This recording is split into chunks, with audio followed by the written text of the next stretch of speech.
ভালোবেসে বিয়ে করাই কি তবে সবচেয়ে বড় অপরাধ হয়ে গেল কুসুম আর আয়ুষ্মানের? কারণ এই বিয়েকে কিছুতেই মেনে নিতে পারেনি ইন্দ্রাণী গাঙ্গুলি।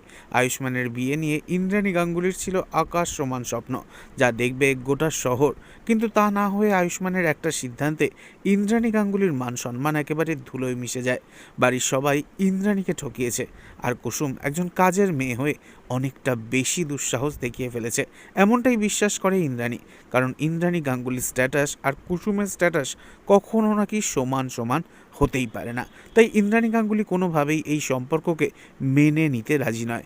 তাই আজ সবার সামনে বুক ভাঙা অহংকার নিয়ে ইন্দ্রাণী নেয় চরম সিদ্ধান্ত, আর রাজকে বলে, হয় এই বাড়ি থেকে ওরা যাবে, না হয় আমি যাব।